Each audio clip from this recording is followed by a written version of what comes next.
studios in New York City. This is Charlie Rose.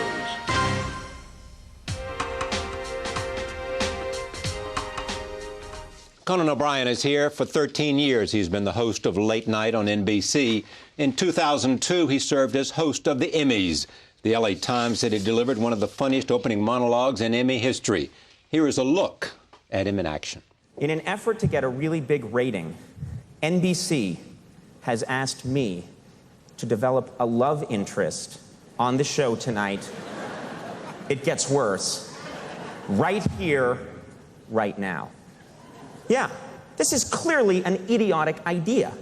Romance works on a sitcom, but on an award show, it's completely unrealistic that I would be up here at this big moment and suddenly, for no reason, spot someone and start...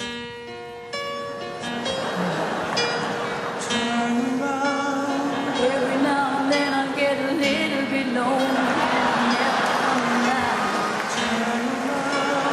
Every now and then I get a little bit tired of listening to the sound of my tears. Every now and then I get a little bit nervous that the best of all the years have gone by.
I'll see you later. In 2009, he will take over as host of The Tonight Show. He follows a legacy of hosts that includes Steve Allen, Jack Paar, Johnny Carson, and Jay Leno. I am pleased to have him back at this table. Welcome. Thanks for having me. Good to be you here. had not seen that clip before? No, I had, I think I had looked at it right after I did it, and then hadn't looked at it since. I haven't looked at that since just now. I don't think since 2002. So, and all I see is that it's feeling slow. You know what I mean? Right? Yeah, because you look at it and you think, come on, let's go, a little faster, Yeah. So that's one of the reasons I don't look at things. I look at them right after I do them, and then I figure, I'll just push forward. We'll do something else. So every night of Late Night, you watch it right after you do it? No, I don't watch big chunks of the show. I used to, and then what I found was that if the show was very good, really felt great to me, and I looked at it, it didn't seem as good. Yeah, I know. I go through the same thing. If the show felt horrible to me, and I look at it, it feels better than it was. And so I learned to just, at a certain point, that way lies madness. You know, you just have to, you do the work. If something particularly annoys me or I particularly love it, I go back and look at it. But other than that, you know, I've done 2,300 hours. Yeah. If I watched every hour again, do you know what I mean? Yeah. I think, I don't know, that would be a huge chunk of my life wasted on this late night show. I know. So let me talk about the Emmys first, though. Yeah. I mean, this is something you love doing. Mm-hmm. The one time you did it. It's a different audience. It's prime time. It's on a big stage. Yeah. Harder? Different. A few things they're very different.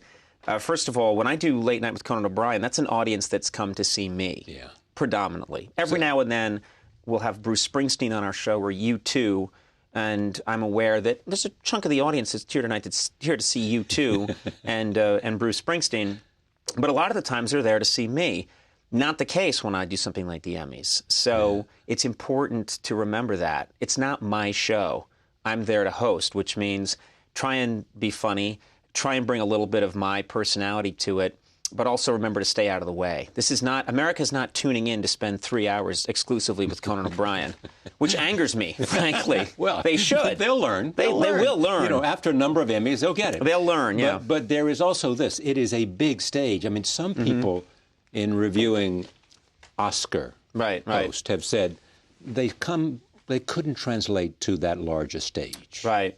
Right. How do you make sure you translate to that larger stage? Physically, I'm very large in person. Yes, you're 6'5". And I think people forget that. But I've done a lot throughout my hair. career. I have large hair, large orange hair. Yeah. I'm 6'5". I speak loudly. I gesture a lot. Yes. Those are the ways that I will fill the stage. I'll also make sure that architects shrink the stage before I get out there. They're working right now. It's going to be tiny when I get out there. How much did you put into that, the previous monologue? It's hard to quantify it, but what happened was I worked on a bunch of different ideas, and then when we were doing the Emmy rehearsals, I was able to see, boy, this is funny. Hey, that thing could move over here. I like to have the freedom to shuffle things around a little bit. You never know in comedy. It's not a science. You never know what's any good until you get it up on its feet. And so I always like to have the freedom to be able to say, hey, the bit with the World War I soldier in the beekeeping helmet, that's funnier than I thought it was. Let's move it up here. And let's take this bit that we thought would be the end of the monologue and let's move it over there. But the test is in your own sense of how funny it is, not some audience that's reacting to it. Not just, it's funny, not just mine, but also, not just my sense, but you arrive at a strange consensus between myself, Jeff Ross, the producer, Mike Sweeney, the head writer, some people on the crew. I always make this, you end up making this stew, this kind of consensus stew. And then you get this feeling for, this is funny, this will work. And 80% of the time it does. And how was it in terms of that large an audience with those people? It's not the size of the audience, it's the composition of the audience. One of the things that's difficult about these award shows that people forget is that, I did a week of shows in Chicago in May at the Chicago Theater. That's, I think, about 3,800, roughly 4,000 people in the audience. And every day packed. Every day packed. And I love working a room like that. I love a big room. I enjoy it. It's fun. It made my own studio seem way too small. So it's not the size. The Shrine Auditorium is not that much vastly different from other rooms that I've been in. The main difference is the composition of the audience. A lot of times you're doing these shows, most of the people in the audience are not there necessarily to be entertained. It's not a conventional audience that's there to laugh. It can be a very jaded audience. Because of what Carson did, because of Letterman, because of Jon Stewart, would you love to do the Oscars? I'd love to, I would love to try it. It's one of those things, everyone has the right probably time for them to try it, and I've got other challenges ahead of me. But someday, if they called me up and said, "We'd like you to do it," I'd love to give it a shot. I have a professional curiosity about it. But I also acknowledge that there's a lot of difficulties, in doing that kind of show. And there's something that feels appropriate to me about hosting the Emmys. I love television. I work in the medium. I've had a lot of the people on. Probably most of the people in that audience have been on my show at one time or another. I don't have maybe that same relationship with the film community. Do you know what I mean? And so I sometimes feel that... But clearly you will after 2009 when you go out to do The Tonight Show. And when I start my film career. We're thinking already, are we? Yeah, I know you and I are going to... Yes, we'll do we can do a buddy show. A buddy comedy, you and I. We actually started out here. I think so. At this table when you'd been on the air, what, not long. I think I've been on the air maybe 2 weeks or 3 weeks. 5-6 weeks, and when I first went on the air... Same table, by the way. Same table, and God, I carved my initials in here on that show. And the same set, by the way. You haven't. It's beautiful. I love it. Gorgeous views of downtown Baltimore. Yes. But who knew you shot it here? Yeah. But I think I was here maybe 5 weeks in. Yeah. To the original one. When you think about television, do you watch a lot of television? Yeah. You do? Yeah. Weekly episodes of Your I favorite watched shows? Lost, the show Lost. I was hooked on it. I think it's a Why is fantastic it that so many show. people? Someone last night said to me, I just got the whole set of Lost, and I can't wait to watch it because every friend I have is recommending it. Yeah. You'll not be disappointed. There's a bunch of shows on television right now. I actually maintain that we're in a golden era of TV. I do too. No one knows they're in a golden era of television while it's happening, or no one really knows they're in a golden era of anything. You know, the golden era in Greece, you know, probably no one knew it at the time. That's right. It's only much later that they say, wow, you know, those were some great pots we made. What makes this a golden era then? I believe the quality of the writing and the direction and the acting. Just for my money, I've been watching TV my whole life. Lost, 24, the show House. Yes. I watched the show House, and I think Hugh Laurie is not just one of the best actors to ever be on TV. I think he's just one of the best actors, period. I think he's fantastic. And the writing, I started out as a television writer. And I look at the writing in comedy now. I look at the writing in drama, and I'm intimidated by it. I look at stuff and I think, I don't know if I would have cut it. Why do you today. think that is? I think the competition.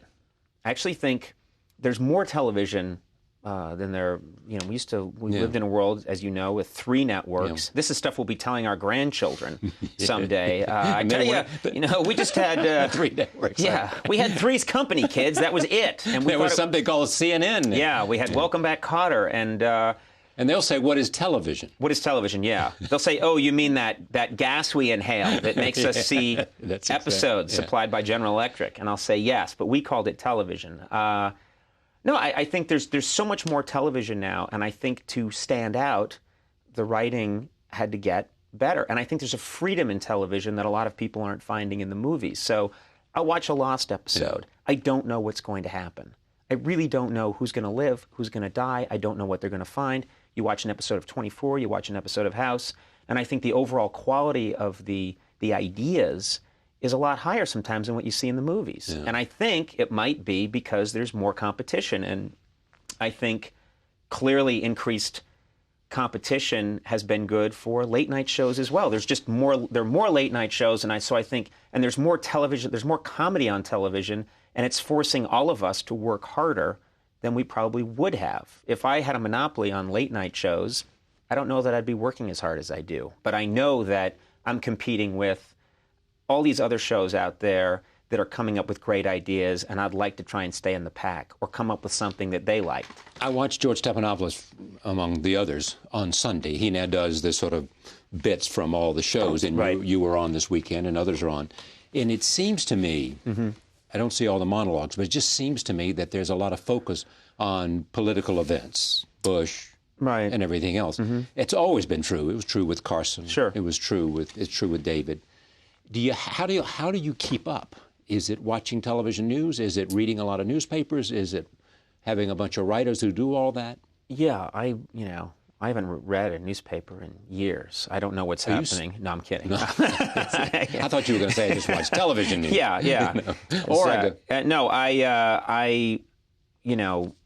I read the newspaper. I read a few newspapers, and I try and stay. And I also am a junkie. I'm always have the clicker, and I'm constantly scanning. I'm watching the news, but it's interesting. And we have obviously writers that do the same, and they come up with a ton of the premises. They come up with the majority of the jokes. But one of the things that's interesting is trying to find that balance, because every show has its own DNA, and our show has always been, we respond to political events and political occurrences, but we're also, there's a large part of my show that's apolitical, that's just silliness for silliness' sake, that's vaudeville. And there's a lot of my show that where we're using puppetry, we're using costumes, we're doing little sketches.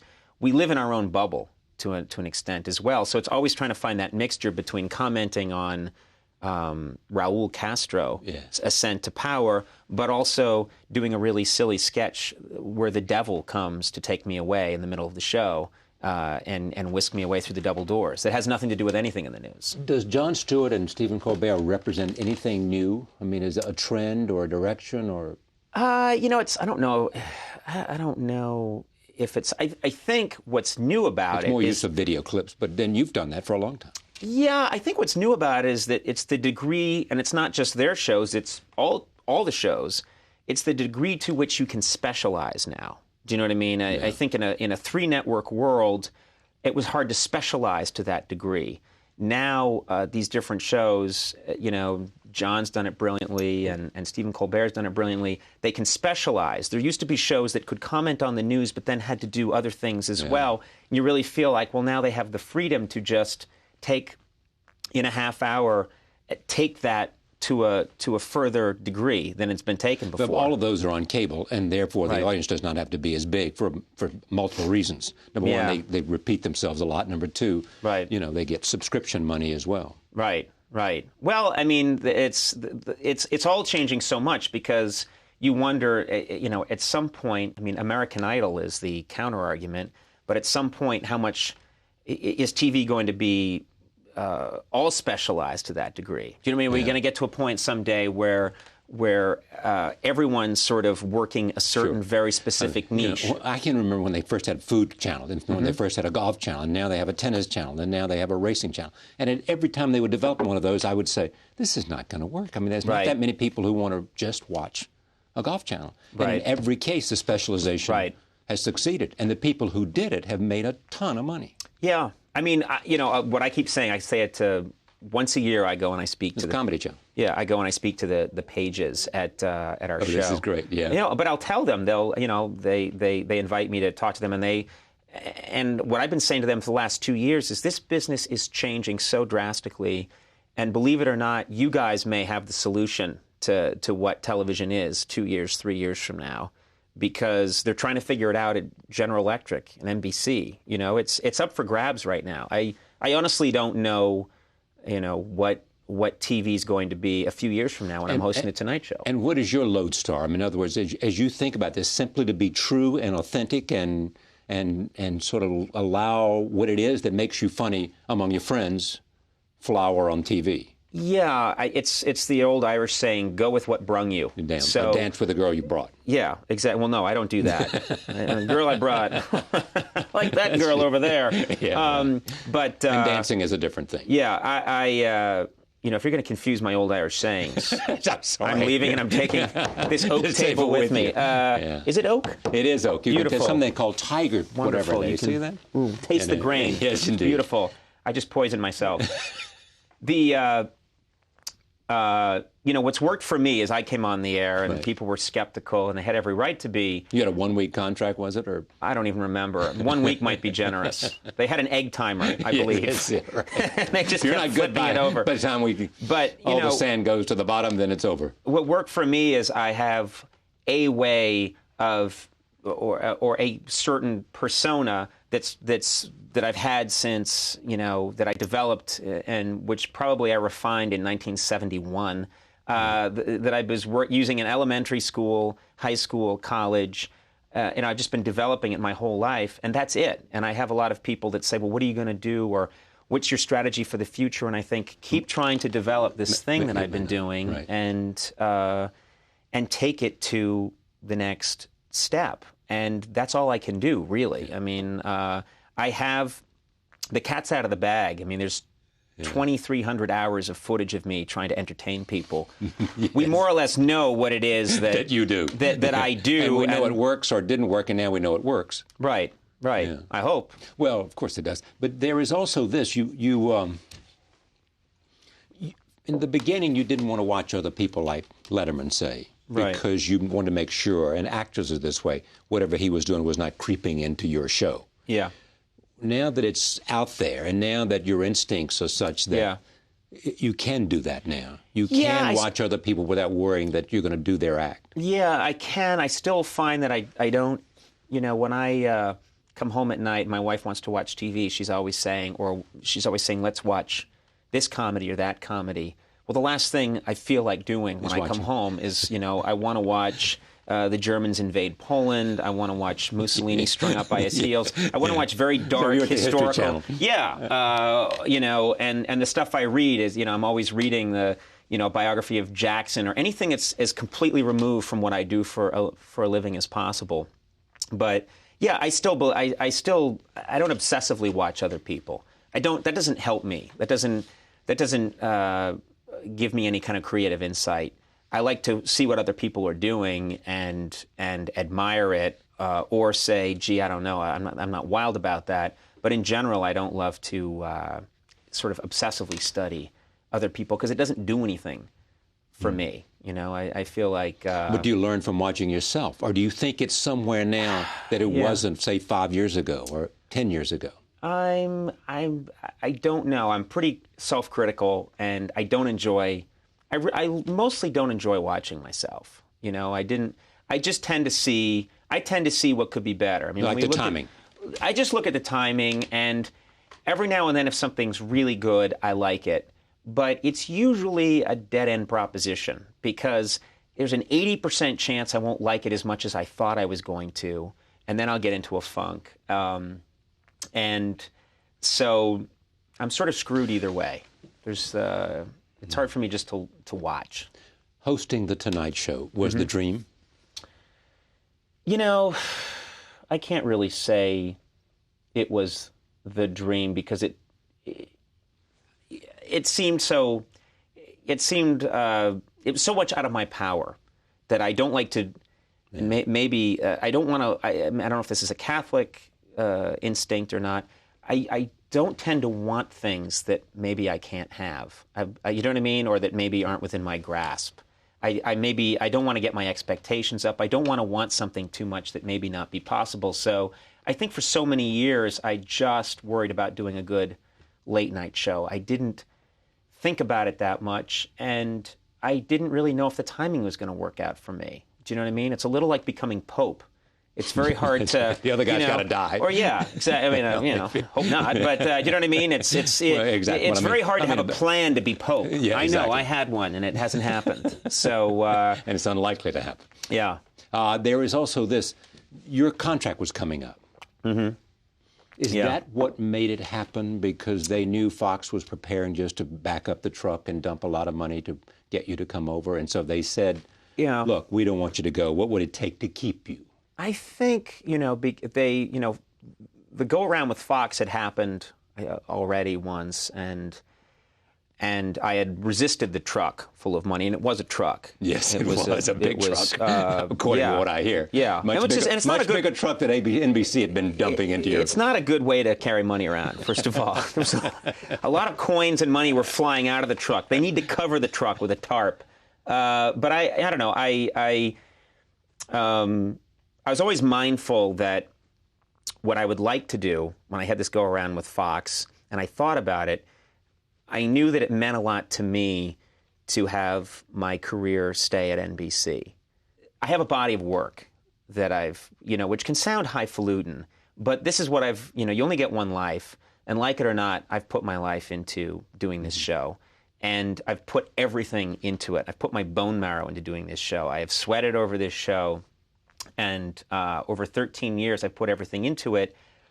And I was very mindful of the fact that if I jumped to another network, I'm leaving all that material behind. I'd have no access to it. Do you know what I mean? Sure. That if they ever did a retrospective and they decided to show some of my work, I wouldn't even be in on the conversation. And I remember thinking it would be really nice if my whole career could somehow be at NBC.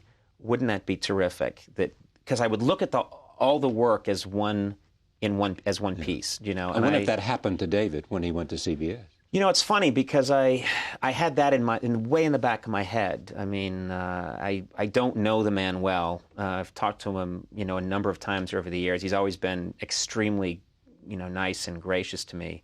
But I was mindful of the fact that when we did a special, 50 Years of NBC Late Night, as a courtesy, I contacted Carson. This is a number of years ago. I contacted Carson, I contacted Leno, I contacted Dave, Jack Parr, Steve Allen, contacted all these people to show them what the clips would be to make sure that they were okay with it.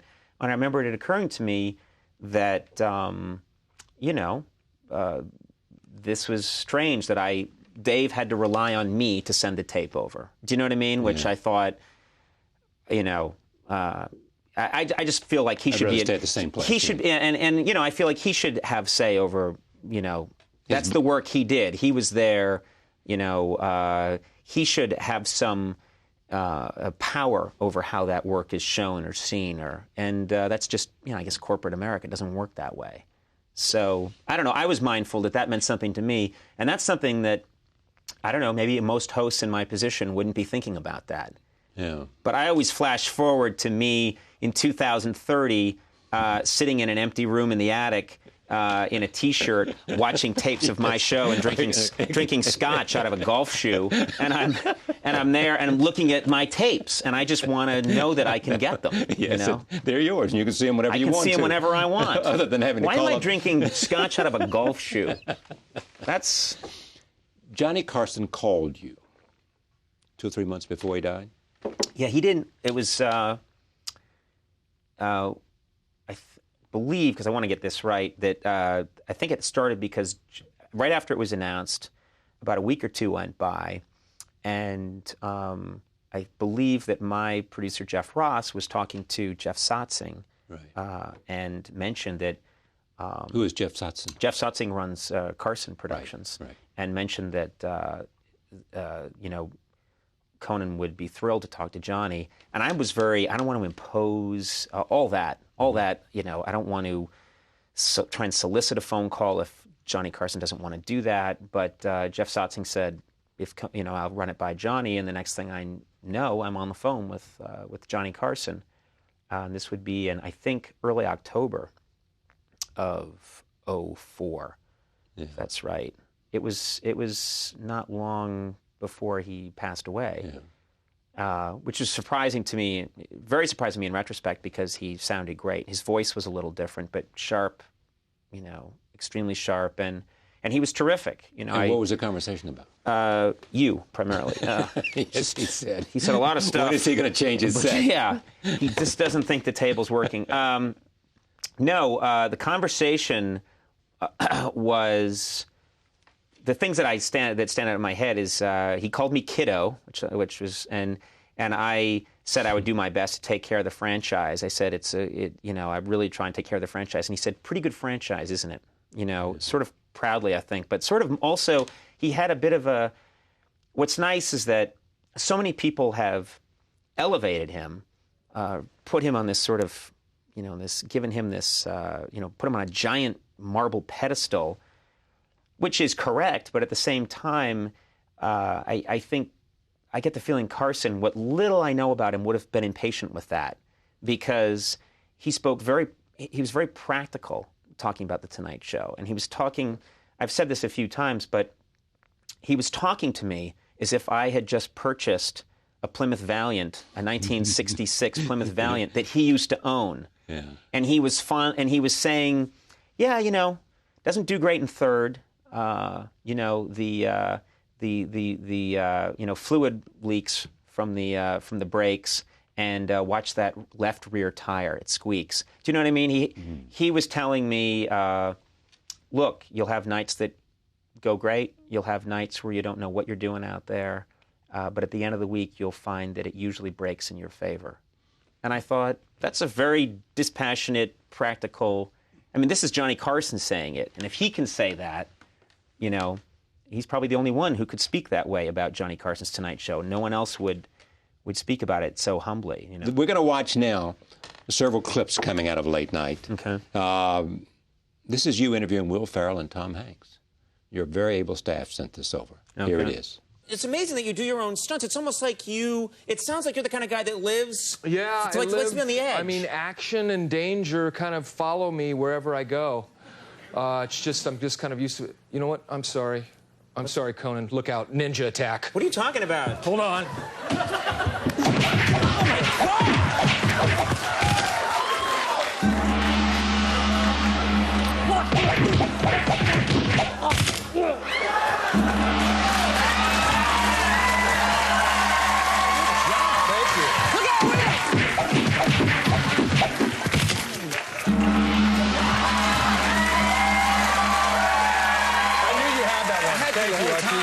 I went to Finland not too long ago, and I got a meeting with the president of Finland. The doppelganger. Yes.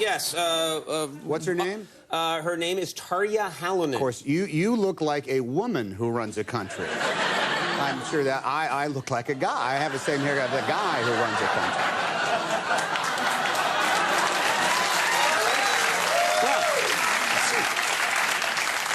Is it because... There'll be no movie clip tonight. There'll be no movie clip. Maybe because you're just as stacked as she is, or something like that. I have a nice one.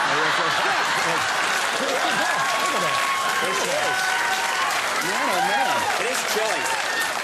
That is astounding. It is astounding. We met each other in the presidential palace, and we were doing the mirror game for a while. Oh, like Harpo and Lucy. Harpo and Lucy, yeah. Tell me about the Finland experience. Finland experience was one of my favorite things to ever befall my show or to ever happen to me because it was completely organic and I think unique to my show. In a nutshell, we started making jokes about different countries. We made a few jokes about Finland and got a big reaction, a ton of mail from Finland. We started to notice that there were a lot of people in the audience. I do an audience warm-up where I go out into the crowd and I perform and I talk to people. Night after night, I'd say, "Where are you from?" And they would say, "We're from Helsinki. We're from Finland." And so we looked into it and we found out that our show was on in Finland and it had become kind of a thing. It had become a hit for reasons I still can't explain. But a lot of people in that country, obviously, they speak English. They have a weird sense of humor. And then someone pointed out to us that, by the way, you look a lot like our president, this woman, Tarja Halonen. We started making fun of that on the show. It turns out, as we were doing that, Tarja Halonen was embroiled in a close re-election campaign. Our episodes were airing in Finland days after they aired in the United States. As a joke, we started making pro-Tarja Halonen ads that were in Finnish, with me reading phonetically, and making these preposterous ads where I'm, ice fishing and catch a fish and say a slogan for Tarja Halonen. These would air in the country, I think in prime time, 3 days later. Then the opposition started complaining that I was influencing the presidential campaign.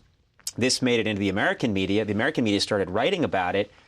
It became a whole thing. Tarja won. We think possibly because I intervened. I decided I must go to Finland and greet my people. I announced it. We flew to Finland and were there for 3 or 4 days, and I had a state meeting with the president, Tarja Halonen. The craziest thing was that we didn't know what was going to happen when we got to the airport. We had no idea. We show up at the airport, thousands of people there, screaming, impromptu press conference, into a van, fans going nuts, media camped outside the hotel, kids wherever we went. It was this organic, insane event. And I ended up giving a lot of speeches to crowds. Where and I don't know. So the whole thing, we ended up, we were at the embassy. It was great, and so we made a show out of the whole thing. Roll tape. Here is Late Night Goes to Finland. Here it is. This is the sisu thing. Sisu is the word for fortitude. Yeah. Yeah. And after the sauna, you take a sausage, something to eat, something salty, because you lose your body minerals here during this process. Well, I find after I've been hanging around with a lot of naked men, the first thing I want to do is bite into a sausage. Right. It's a weird thing. It's sausage time. Hey, fellas, that was a lot of fun. Let's go chew on some sausage. This is not one of the people that sent me a letter, but we just passed this door, and I'm sorry, I have to meet Force Fagerstrom. That's too short.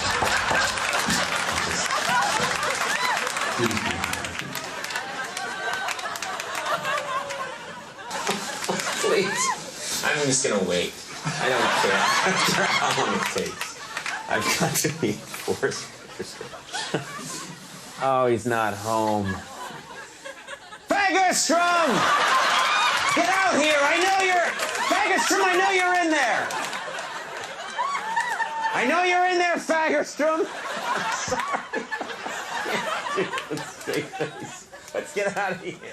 Please welcome Mr. Conan O'Brien!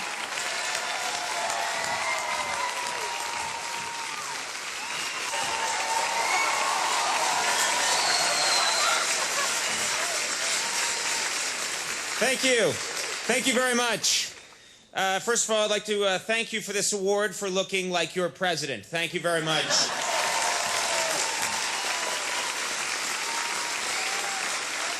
But we don't know what the award was. No, that's they took that off of a Subway. It's an advertisement. They framed it and gave it to me. I think it's most interesting television performer in Finland. Ah. So I get a lot of respect in that country. So it's now your second favorite country. That's my first. Is it Screw really? America. What have you guys done for me? They haven't given you a state dinner. No, what the or hell? invited you to No, come. I'm still Not even waiting. invited you to come to Washington. No, I'm still waiting. All right. Chicago was important because you'd spent some time there and you'd learned to perform there. And... Yeah, when I first got started out, I did a stage show with Robert Smigel, the famous Robert Smigel, and Bob Odenkirk from Mr. Show, and we all started out there.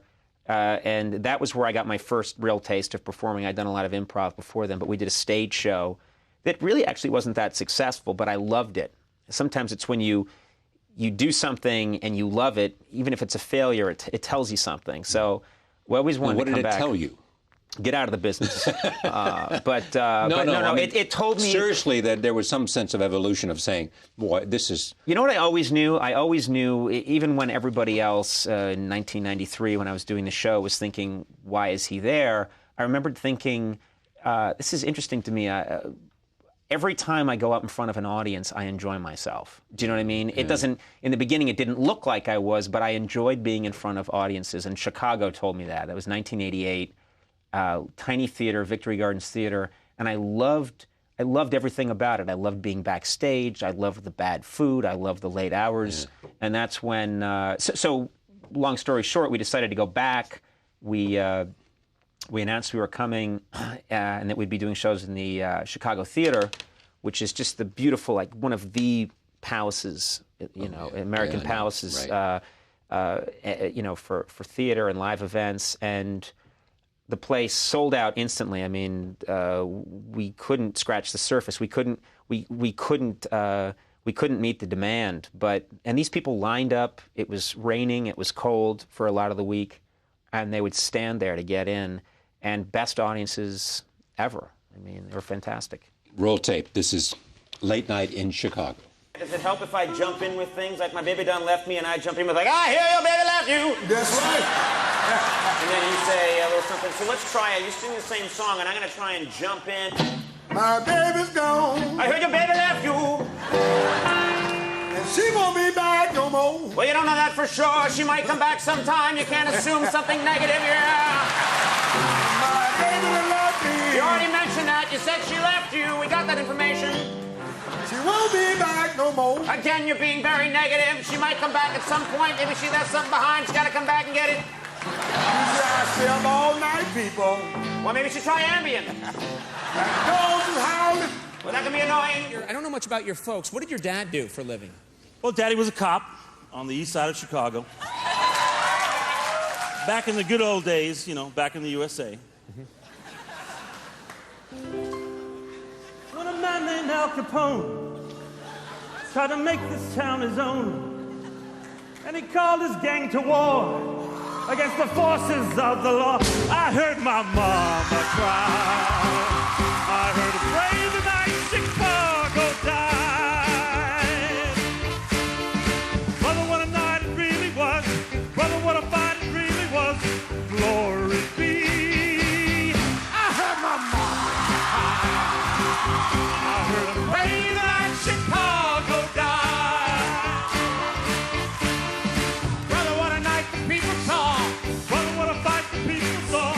Yes, indeed. You got to love this. Yeah. No, I mean, I think the secret to my career is I don't know what I can't do. So there are times when I should probably sit and think, do I really want to jump out there with Philip Seymour? I mean, with John C. Reilly and sing, The Night Chicago Died, or do I really want to play the blues with Little Ed, or and you just do it. You just do these things, and you become. The audience wants you to do these things. Yeah, I think what's I don't know what it is, but I think over the years people have gotten comfortable with the notion that I try things. It's almost Plimpton-esque. And they're not worried about me.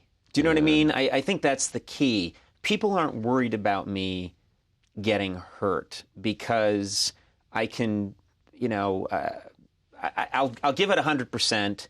And then if it completely falls on its face, I'll laugh about it and move on. And I think there's a little bit of a sense after all these years, people say, you know, all right, he tried it. Maybe it worked, maybe it didn't work, but he had a good time. And for you, you can come back the next night and the next night and the next night. Mm-hmm. Yeah, I mean, that's, you know, the, I don't know. There's a, over the years, I've realized that there are a lot of comedians that are very, you know, worried about keeping their dignity intact. Yeah. And keeping their personal space and keeping their sense of authority. And for better or worse, and it might be worse, I don't have that.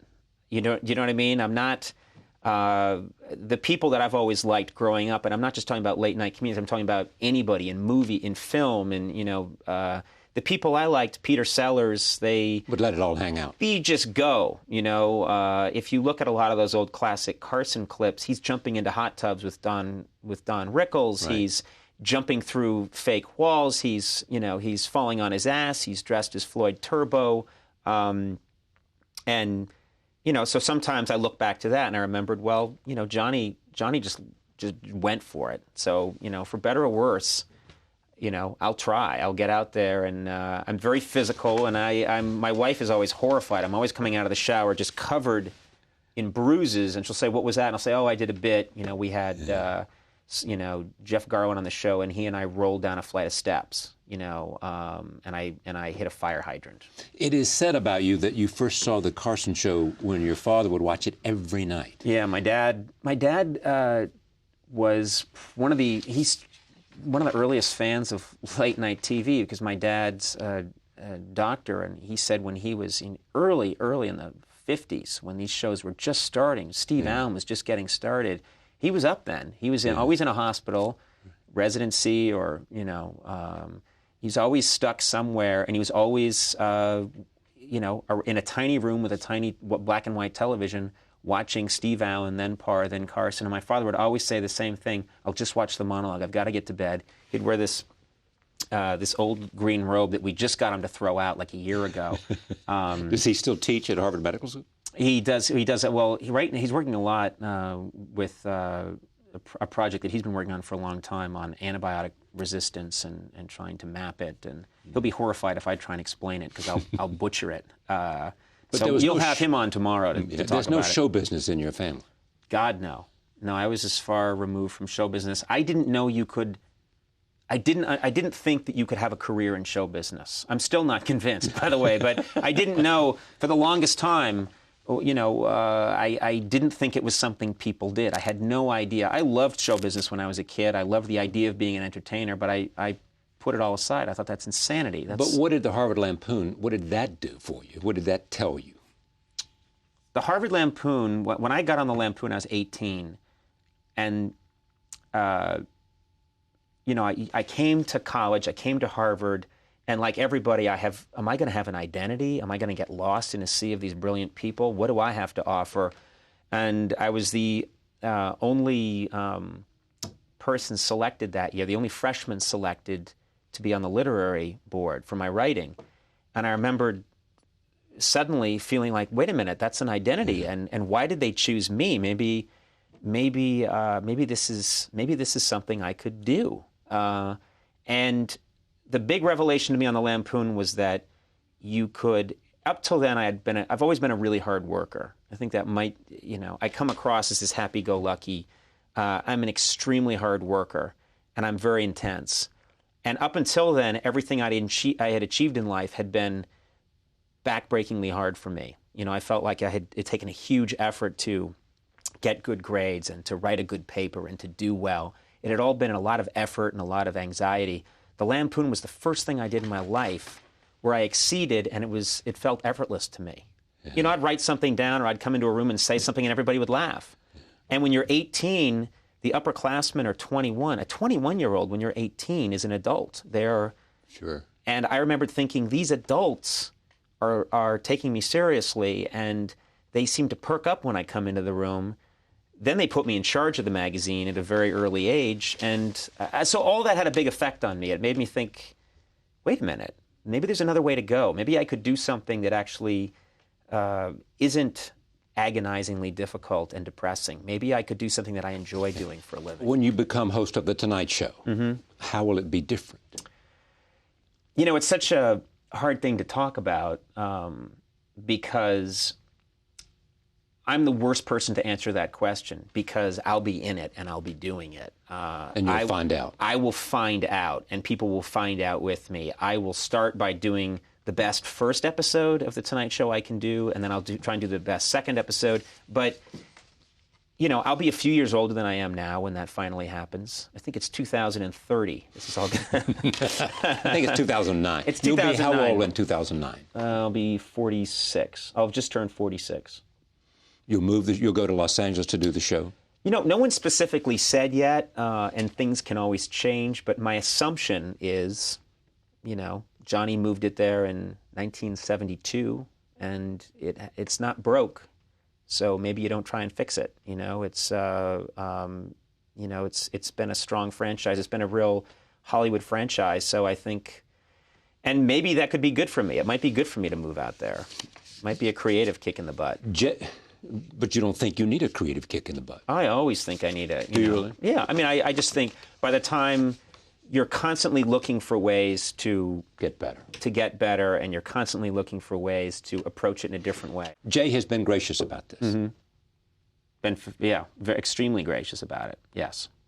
What kind of conversations did the two of you have when this came down? He could not have been nicer to me about it, and actually went out of his way to dispense or dispel any awkwardness that might be there. And that somehow he'd been forced out and wasn't happy. Yeah, he never ever gave me that indication in any way, and look, I'm not privy to everything. I don't, there are probably people out there that know a lot more about this than I do. I've, from my end, tried to keep it very simple, which is, would you like to host The Tonight Show in 2009? Yes. If they had not given it to you, would you have walked away? That's a big if. It really depends. At a certain point, I don't know. At a certain point, I might have thought, I know Letterman felt the same way in '92. He felt, 12:30 at night. There comes a point in time when you wish you could be on a little earlier. There's so many times that people come up to you and say, once you've been on for 13 years, as we were saying, you and I were chatting before the show, drinking Coronas, and it's your ritual, I guess. Well, we try to go through that with everybody. It's a lightening up experience. Wearing Madras shorts. It's a lightening up experience. Yeah. So anyway, there's this feeling that I'm always meeting people that say, Conan, I watched you in high school, I watched you in college, but I have a job now or a wife or a kid, and I can't stay up that late. I wish, So there is a feeling, I guess, that wouldn't it be, nice to be on a little earlier? If someone came to you and said, gee, I'd love to do exactly what you do, or some variation of it, late night show, what do you tell them? What's the most important thing you can do? What is it that you need to find out whether you have? What is it? I mean, are you funny would be a good start. Yeah, that's what I always tell young people that get asked this question all the time. What astounds me is how many young people come up to me and say, Conan, someday I'm going to be on your show. Me and too. I say, me too. What is it you do? Yeah. They don't know. Yes. That's the crazy thing. Most people, it's the Paris Hilton phenomenon. They just want to be famous. Exactly. And they've actually seen it work. They've seen someone get incredibly famous for just being famous. So that's a little unsettling sometimes, but mostly what I've noticed, or what I would say to people is, you've got to go to where they're making the thing that you like, and then work there in any capacity. Yeah. If you have to get coffee for somebody, if you have to hold a cable, if you have to stand there and volunteer, go to where they're making the thing that moves you, that gets you excited, and try and get close to it. And I remember for years I was aware that I'm not doing the thing that is going to be my life's work, but I'm close. I couldn't even tell you exactly what it was, but I knew I was close. Do you know what I mean? I knew when I was a writer at Saturday Night Live, this isn't quite it, but I'm close. I knew when I was a writer on The Simpsons, this is further away from it than I was at Saturday Night Live. I knew that I liked being around the live performing or the, you know. So I knew when I was close. I just, and that's what I tell them is just go there and don't have an ego about it. There's so many channels now, so many stations. That's exactly what I tell them. Yeah, and just get in the arena is the idea. I mean, if you get it, 80% of it, 90% of it is getting in the arena. Get in there and do it, and eventually it's just the Brownian movement of molecules. Eventually you getting in there and putting yourself out there. If you have something to offer, someone's going to see it at some point, and you're off and running. How is it different today and doing your show, Late Night, than it was 10 years ago? Are you more instinctive? Are you more... Do you think less about it and just do it? It's muscle memory. It's used to... like a golf swing. You crunch down, you're constantly trying to learn. You're constantly... You're still thinking, but your ratio of thinking to acting is very different. You know, at the beginning, I was thinking about it this much, you know, in my cognitive brain, and then there was this much, just whatever thin reed of talent you have is there, and then you're thinking about the rest. And then over the years, I think, you know, they always say the reptile brain, the reptile portion of your brain is where you know, respiration, heartbeat, right. That's the stuff that even if you're knocked unconscious, it's still working.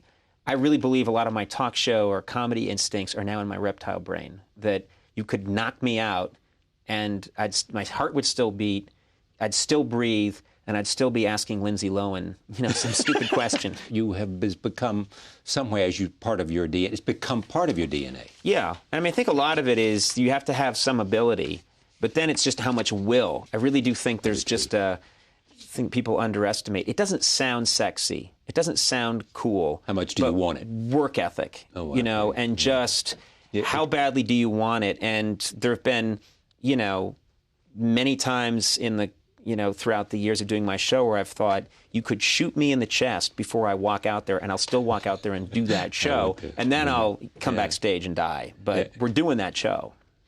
Thank you for coming to do this show. Ah, always a thrill. Thank you. It really is my thrill.